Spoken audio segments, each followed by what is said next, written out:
অমিতাভ রেজা চৌধুরীর হাত ধরে হইচই আসছে এক বুনো, বর্ণিল ও বেপরা প্রেমযাত্রার গল্প বহেবিয়ান ঘোড়া। সম্প্রতি মুক্তি পাওয়া ট্রেইলারেই পরিষ্কার এটা একেবারে গতানুগতিক প্রেম, প্রতারণা কিংবা পারিবারিক ড্রামার বাইরে গিয়ে দাঁড়িয়েছে। এর কেন্দ্রে রয়েছে আব্বাস নামের এক রহস্যময় ট্রাক ড্রাইভার, যার জীবন যেন এক চলন্ত সার্কাস, আবেগ, মিথ্যা সত্য এবং ভীষণ রকম জটিল এক ভালোবাসার মোড়কে মোড়ানো। এই সিরিজের মূল আকর্ষণ নিঃসন্দেহে মোশাররফ করিম, যিনি প্রতিবারের মতো এবারও তার অভিনয় নতুন এক স্তরে পৌঁছেছেন। আব্বাস চরিত্রটি এমন এক মানুষ যে নিজের জীবনের গতিপথ নিজেও বুঝতে পারে না। 7টি বিয়ে, 7টি ভিন্ন জেলা, 7টি ভিন্ন নারী, 7টি ভিন্ন জীবন, অথচ কারো সঙ্গেই তার সম্পর্কের ছায়াও মিলছে না। এক একজন স্ত্রীর কাছে সে এক এক রূপে ধরা দেয়, কখনো প্রেমিক, কখনো রক্ষাকর্তা, আবার কখনো এক রহস্য পুরুষ। কিন্তু ধরা পড়ে যাওয়ার ভয় কি তাকে কাঁপিয়ে তোলে? না, বরং গল্পের মোচড় আসে যখন আব্বাস 8 নম্বর বিয়ের সিদ্ধান্ত নেয়। এই সিদ্ধান্তই তার জীবনে নিয়ে আসে ভয়ানক বিপর্যয়ের পূর্বাভাস। দুর্যোগের মেঘ যেন ধেয়ে আসে তার সবটুকু রঙিন জীবনের উপর।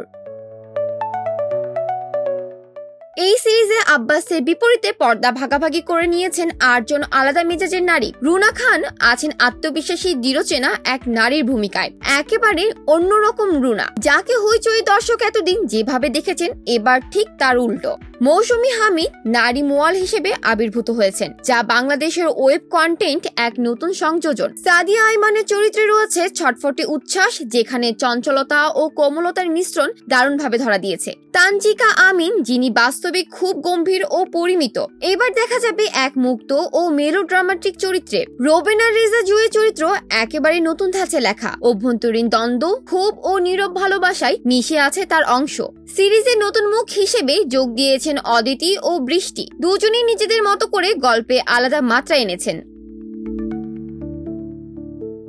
তবে শুধু নারী চরিত্রগুলো নয়, আব্বাসের জীবন জুড়ে যারা আসে তাদের মধ্যেও এক চরিত্র রয়েছে যার চোখ দিয়ে আমরা আব্বাসকে দেখি। তার ট্রাকের হেল্পার সেলিম। সবকিছু জানে সে, কিন্তু বলে না কিছুই। তাকে নিয়ে ভবিষ্যতে আলাদা সিরিজ হলেও অবাক হওয়ার কিছু থাকবে না। পরিচালক অমিতাভ রেজা চৌধুরীর ভাষায়, আব্বাস এমন একজন মানুষ যার মাঝে আছে এক অলৌকিক আকর্ষণ। সে প্রেমিক, ঠকবাজ, যোদ্ধা, আবার নিজের ভেতরকার দ্বিধায় ভুগতে থাকা এক সাধারণ মানুষ। এই চরিত্রে এমন একজন অভিনেতা দরকার ছিল যে মুহূর্তে মুহূর্তে আবেগ ও রূপ বদলাতে পারে। মোশাররফ করিম ছাড়া আর কাউকে কল্পনাও করা যায় না।